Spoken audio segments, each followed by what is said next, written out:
ધોરણ 12ના વાલા વિદ્યાર્થી મિત્રો, Om group of school Rajula કુંભારિયાથી અજય શ્રીવાસ્તવ, બાયોલોજી શિક્ષક. ઓનલાઈન અભ્યાસમાં આપ સૌનું સ્વાગત કરું છું. ગઈકાલે આપણે લેસન નંબર 3 માનવ પ્રજનનતંત્ર, જેમાં આપણે નર પ્રજનનતંત્ર આકૃતિ સહિત એનો અભ્યાસ કર્યો. ત્યારબાદ શુક્ર ઉત્પાદક નલિકા કે જેનો આડો છેદ તેમજ નર પ્રજનન તંત્રની રેખાકૃતિ જોઈ. એ સાથોસાથ નર સહાયક પ્રજનન ગ્રંથિઓનો પણ આપણે અભ્યાસ કર્યો. આજે આપણે માદા પ્રજનન તંત્ર એની વિશે માહિતી મેળવશું. તો માદા પ્રજનન તંત્ર એ નિતંબ પ્રદેશમાં આવેલું છે, જે એક જોડ અંડપિંડો સાથોસાથ તેની સાથે જોડાયેલ એક જોડ અંડવાહિનીઓ તેમજ ગર્ભાશય, ગ્રીવા, યોનિમાર્ગ અને બાહ્ય જનનેન્દ્રિયો ધરાવે છે. આકૃતિમાં આ દરેક ભાગ અંડવાહિની સિવાય દરેક ભાગ દેખાય છે, જેમાં યોનિ માર્ગ, મુખ્ય ભગોષ્ઠ કે ગૌણ ભગોષ્ઠ, ભગશિશ્ન, મૂત્રમાર્ગ, પ્યુબિક સિમ્ફાઇસિસ, મૂત્રાશય અને ગર્ભાશય, તેમજ ગ્રીવા, મળાશય, યોનિ અને મળદ્વાર એમ પ્રજનન તંત્રની દર્શાવતી એક છેદ આકૃતિ દર્શાવેલી છે. આ તંત્રના આ ભાગો સાથે એક જોડ સ્તન ગ્રંથિઓ રચનાત્મક અને ક્રિયાત્મક રીતે સંકળાયેલ છે. આ અગત્યનું સેન્ટેન્સ છે કે માદા પ્રજનન તંત્રની સાથે એક જોડ સ્તન ગ્રંથિઓ પણ રચનાત્મક અને ક્રિયાત્મક રીતે સંકળાયેલ છે. આ તમામ અંડકોષપાત એટલે કે ઓવ્યુલેશન, પછી ફલન, ગર્ભધારણ, જન્મ અને બાળ સંભાળની ક્રિયામાં મદદરૂપ થાય છે. આ જે સ્તન ગ્રંથિ છે તે અંડકોષપાત, ફલન, ગર્ભધારણ, જન્મ કે બાળ સંભાળની ક્રિયામાં મદદરૂપ થાય છે.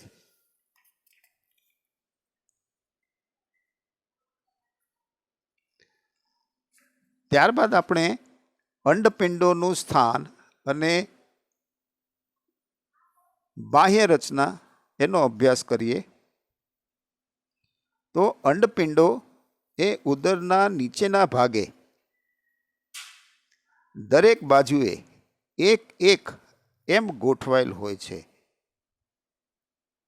અહીં આપેલી આકૃતિ જેમાં અંડપિંડ એ ઉદરના નીચેના ભાગમાં દરેક બાજુએ એક એક ગોઠવાયેલ એવું દેખાય છે. અંડપિંડો તેમની સ્થિતિ ક્રમિક સ્નાયુબંધો દ્વારા જાળવી રાખે છે. અંડપિંડો તેમની સ્થિતિ ક્રમિક સ્નાયુબંધો દ્વારા જાળવી રાખે છે.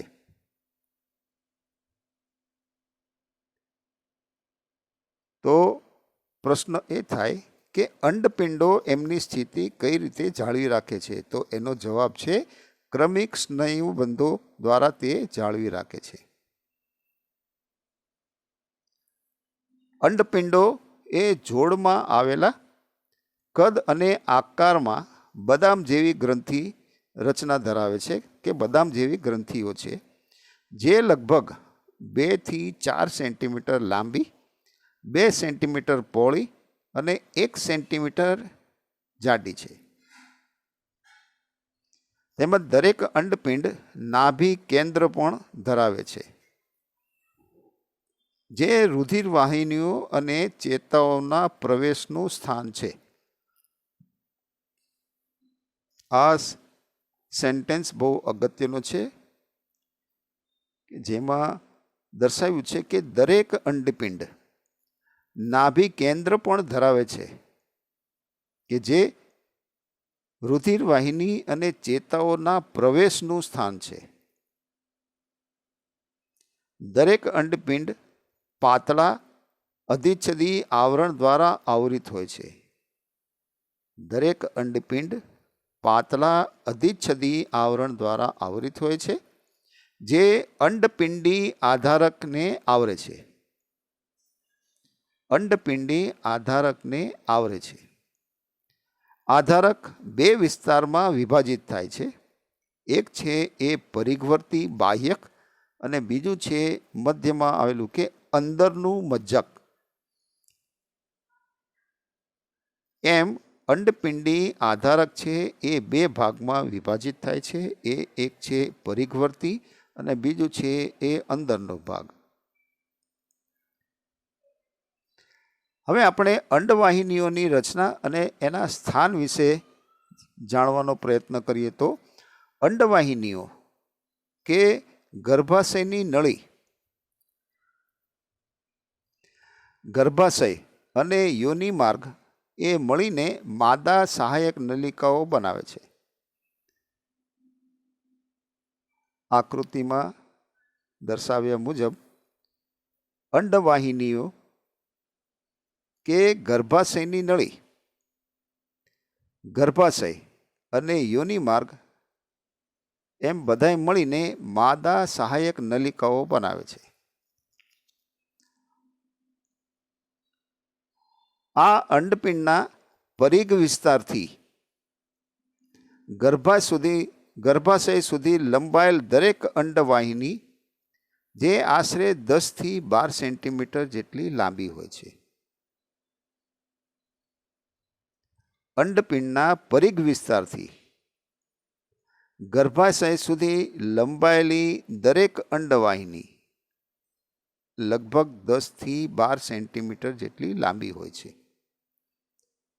તેના અંડપિંડની નજીક રહેલા ગળણી જેવા આકારના ભાગને અંડવાહિની નિવાપ કહેવામાં આવે છે.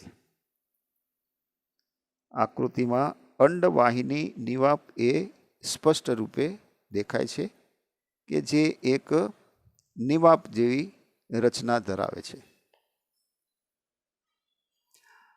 અંડવાહિની નિવાપની કિનારીએ કે કિનારીઓ ઉપર આંગળી જેવા પ્રબંધો જોવા મળે છે જેને ફિમ્બ્રી તરીકે ઓળખવામાં આવે છે,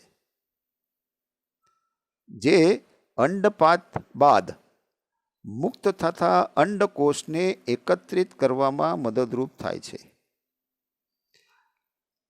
આ જે ફિમ્બ્રી છે તે અંડપાતની બાદ મુક્ત થતા અંડકોષને એકત્રિત કરવામાં મદદરૂપ થાય છે.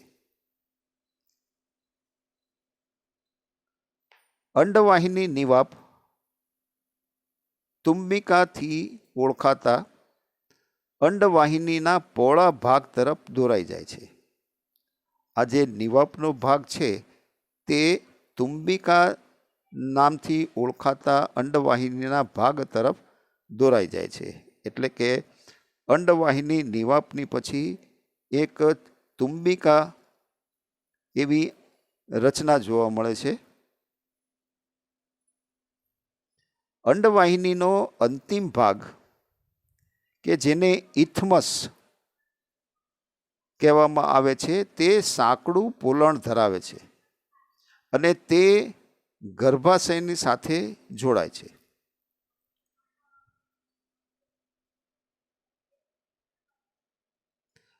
એટલે કે આ અંડવાહિની છે એના 3 ભાગો થયા. અંડપિંડની પાસેનો જે ભાગ છે એને અંડવાહિની નિવાપ તરીકે ઓળખવામાં આવે છે. ત્યારબાદ છે એ તુંબિકા અને બાદમાં ઇથમસ કે જે ગર્ભાશય સાથે જોડાય છે. આ આકૃતિ દરેકે પોતપોતાની નોટબુકમાં અચૂક દોરવી અને નામ નિર્દેશન કરી એને યાદ રાખવા. આ માદા પ્રજનન તંત્ર દર્શાવતા છેદની રેખાકૃતિ છે.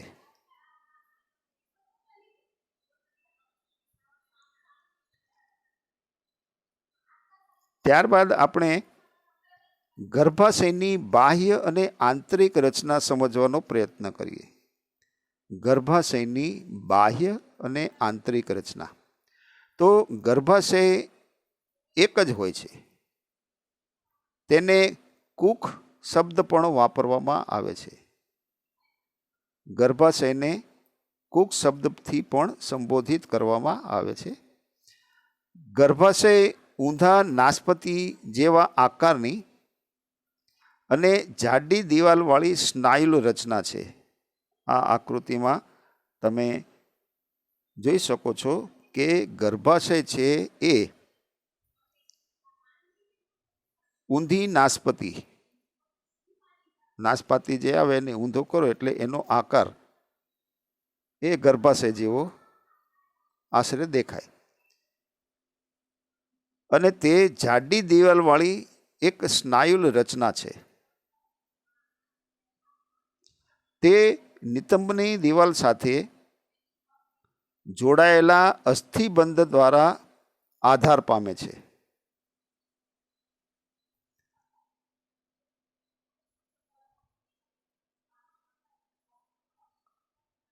તે નિતંબની દિવાલ સાથે જોડાયેલા અસ્થિબંધ દ્વારા આધાર પામેલ છે. ગર્ભાશય યોનિ માર્ગમાં સાંકડી એવી ગ્રીવા દ્વારા ખુલે છે. ગર્ભાશય યોનિ માર્ગમાં સાંકડી ગ્રીવા દ્વારા ખુલે છે. આકૃતિમાં જોઈ શકાય છે કે ગર્ભાશય છે તે યોનિ માર્ગમાં સાંકડી ગ્રીવા દ્વારા ખુલે છે. ગ્રીવાની ગુહાને ગ્રીવા નળી કે ગ્રીવા નલિકા તરીકે ઓળખવામાં આવે છે, જે યોનિ માર્ગ સાથે જોડાઈ જન્મ નળી બનાવે છે.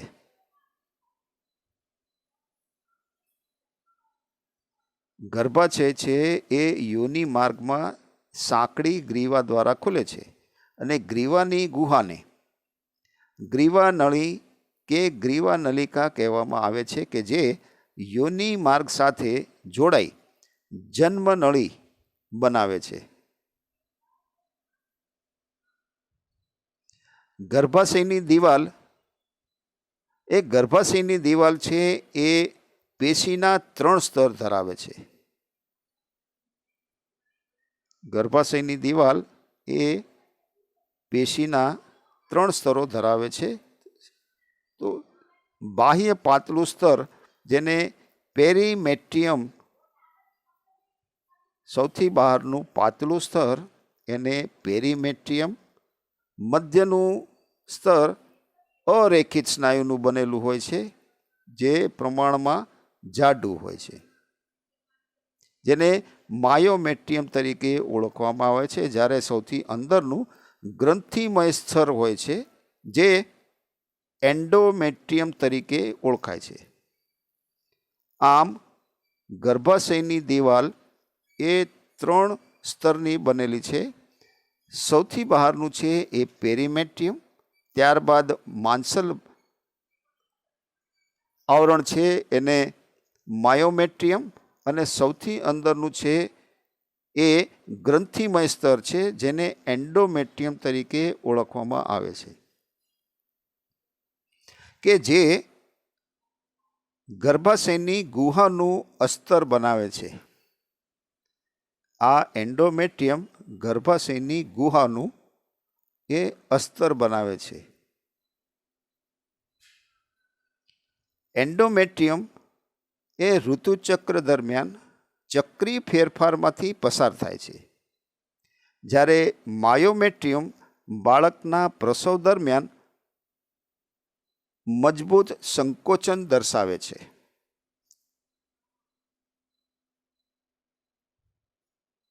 એન્ડોમેટ્રિયમ એ ઋતુચક્ર દરમિયાન ચક્રી ફેરફારમાંથી પસાર થાય છે, જ્યારે માયોમેટ્રિયમ કે જે સ્નાયુ સ્તર છે એ બાળકના પ્રસવ દરમિયાન એક મજબૂત સંકોચન દર્શાવે છે. તો આ હતી આપણે અંડવાહિનીઓની રચના.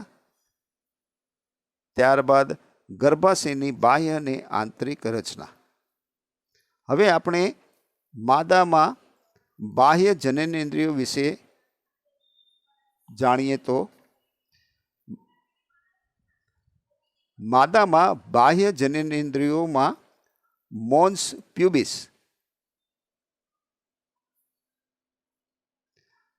મુખ્ય ભગોષ્ઠ, ગૌણ ભગોષ્ઠ, યોનિ પટલ અને ભગશિશ્નનો સમાવેશ થાય છે. આગળ આકૃતિ આપી એની અંદર આ બધા ભાગો સ્પષ્ટ દર્શાવેલા છે, જે માદાના બાહ્ય જનનેન્દ્રિયો તરીકે ઓળખવામાં આવે છે. એટલે કે બાહ્ય જનનેન્દ્રિયોમાં મોન્સ પ્યુબિસ, મુખ્ય ભગોષ્ઠ, ગૌણ ભગોષ્ઠ, યોનિ પટલ અને ભગશિશ્નનો સમાવેશ થાય છે. ભગશિશ્નનો સમાવેશ થાય છે. આ બધાએ ભેગા મળીને માદામાં બાહ્ય જનનેન્દ્રિયોની રચના કરે છે. હવે મોન્સ પ્યુબિસ એ મંદ પેશીનું ત્વચા દ્વારા આવરિત અને પ્યુબિક વાળ ધરાવતી ગાદી જેવી રચના છે.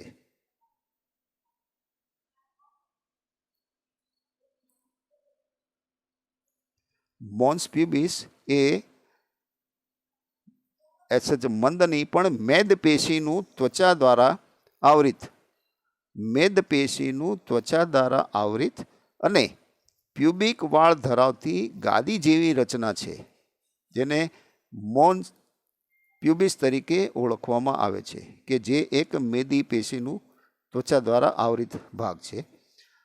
ત્યારબાદ મુખ્ય ભગોષ્ઠની પેશી, મુખ્ય ભગોષ્ઠ પેશીની માંસલ ગળીઓ, કે જે મોન્સ પ્યુબિસથી નીચે સુધી લંબાયેલી અને યોનિ માર્ગના મુખને ઘેરતી એવી રચના છે. મુખ્ય ભગોષ્ઠ પેશીની માંસલ ગળીઓ, જે મોન્સ પ્યુબિસથી નીચે સુધી લંબાયેલી અને યોનિ માર્ગના મુખને ઘેરતી એવી રચના છે. ગૌણ ભગોષ્ઠ એ મુખ્ય ભગોષ્ઠની નીચે આવેલ એક જોડ પેશીમય ગળી છે અને યોનિ માર્ગનું મુખ એક કલા દ્વારા ઘણીવાર અંશતઃ આવરિત હોય છે, જેને યોનિ પટલ તરીકે ઓળખવામાં આવે છે. આ યોનિ પટલ ઘણીવાર પ્રથમ મૈથુન કે સમાગમ દરમિયાન ફાટી જાય છે. ક્યારેક ક્યારેક અચાનક પડવાથી અથવા આંચકો લાગવાથી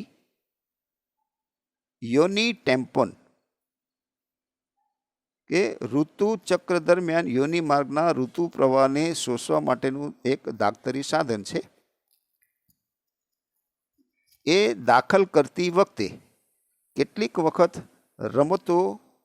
રમતી વખતે, જેવી કે ઘોડે સવારી, સાયકલ સવારી વગેરેમાં સક્રિય ભાગ લેતા હોય ત્યારે પણ આ યોનિ પટલ તૂટવાની શક્યતાઓ પૂરી રહે છે. કેટલીક સ્ત્રીઓમાં યોનિ પટલ છે એ મૈથુન બાદ પણ જળવાઈ રહે છે. યોનિ પટલની હાજરી અથવા ગેરહાજરીને કૌમાર્ય અથવા જાતિ અનુભવનું વાસ્તવિક કે ભરોસાપાત્ર સૂચક માનવામાં આવતું નથી.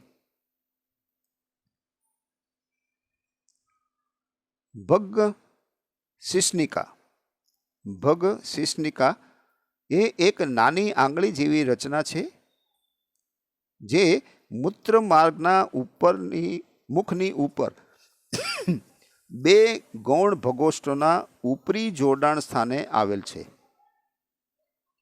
જે નરના શિશ્નની સમાન ગણવામાં આવે છે. આ ભગશિશ્નિકા પ્રજનન નલિકાના અભાવે શિશ્નથી જુદી પડે છે. તો આ હતું આપણે માદામાં બાહ્ય જનનેન્દ્રિયો વિશેની માહિતી. હવે આગળ આપણે સ્તન ગ્રંથિની રચના વિશે માહિતી મેળવીએ તો આ આકૃતિ એ સ્તન ગ્રંથિ દર્શાવતી છેદની રેખાકૃતિ છે.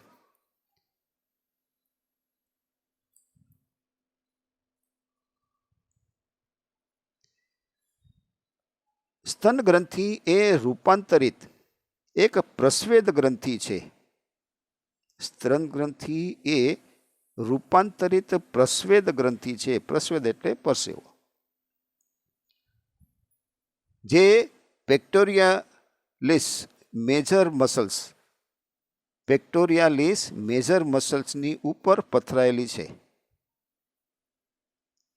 આકૃતિમાં પેક્ટોરાલિસ મેજર સ્નાયુ એ દર્શાવેલા છે કે જેની ઉપર આ સ્તન ગ્રંથિ છે એ જોવા મળે છે કે એની ઉપર પથરાયેલી જોવા મળે છે.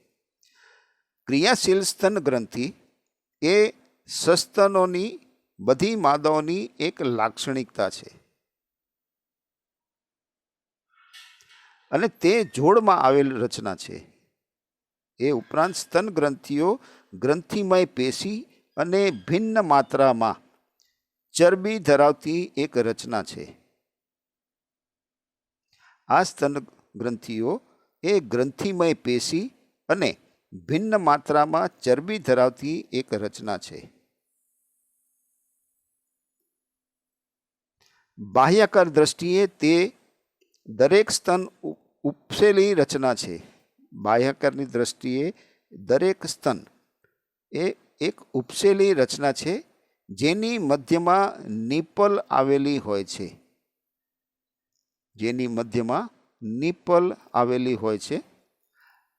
નિપલ એ રંજક દ્રવ્યો ધરાવતી ઘેરા ગુલાબી કે આછા કથ્થાઈ રંગની ત્વચાથી ઘેરાયેલી હોય છે.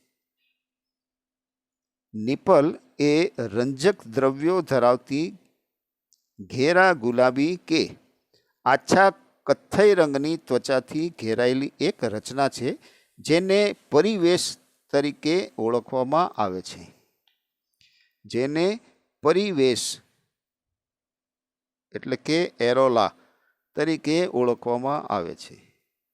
પ્રત્યેક સ્તનની ગ્રંથિમય પેશી કે જે 15 થી 20 સ્તનખંડોમાં વહેંચાયેલી કે જે કુપિકાઓથી ઓળખાતા કોષોના સમૂહ ધરાવે છે. કુપિકાથી ઓળખાતા કોષોનો સમૂહ ધરાવે છે.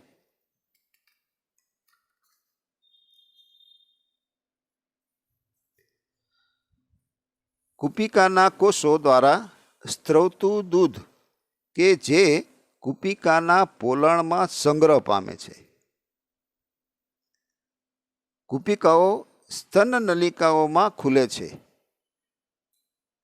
આકૃતિમાં જોઈએ તો કુપિકાના કોષો દ્વારા સ્ત્રવતું દૂધ જે કુપિકાના પોલાણમાં સંગ્રહ પામે છે.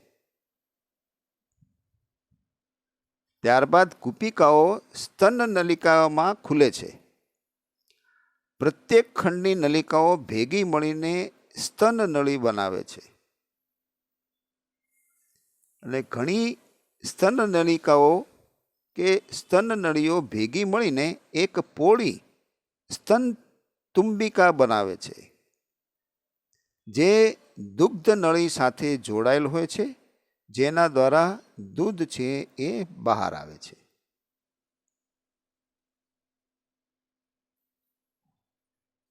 આ હતું સ્તન ગ્રંથિ દર્શાવતો એક રેખાકૃતિ. હવે વિશેષ જાણકારી આપણે મેળવીએ તો સ્ત્રીઓમાં સહાયક પ્રજનન ગ્રંથિઓ તો પ્રજનન માર્ગનું છિદ્ર, મૂત્ર માર્ગના છિદ્ર, યોનિ માર્ગના છિદ્ર અને પેરાયુરેથ્રલ અને બર્થોલિન ગ્રંથિઓની વાહિનીઓને ઢાંકે છે. પેરાયુરેથ્રલ અને બર્થોલિન ગ્રંથિઓની વાહિનીઓને ઢાંકે છે. પેરાયુરેથ્રલ ગ્રંથિઓ ગર્ભાશયના મુખની બંને બાજુએ આવેલી હોય છે અને આ ગ્રંથિઓ નરની પ્રોસ્ટેટ ગ્રંથિને સમમૂલક છે એટલે કે સમાન છે અને શ્લેષ્મનો સ્ત્રાવ કરે છે. તેઓને સ્કેનની ગ્રંથિઓ પણ કહે છે. તેને સ્કેનની ગ્રંથિઓ પણ કહે છે. જ્યારે બર્થોલિન ગ્રંથિઓ એ યોનિ દ્વારની બંને બાજુએ આવેલી હોય છે. તે નરની કાઉપર ગ્રંથિની સમમૂલક છે અને સમાગમ દરમિયાન યોનિ માર્ગના મુખને ઊંઝણ પૂરું પાડે છે. આ સાથે આપણે માદા પ્રજનન અંગ અને તેની રચનાની સવિસ્તાર માહિતી મેળવી. સાથોસાથ સ્તન ગ્રંથિની રચના એની વિશે પણ અભ્યાસ કર્યો.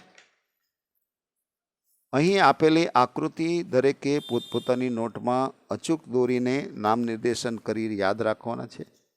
આવતીકાલે આપણે આ પાઠની અંદર આગળ એટલે કે જન્યુજનન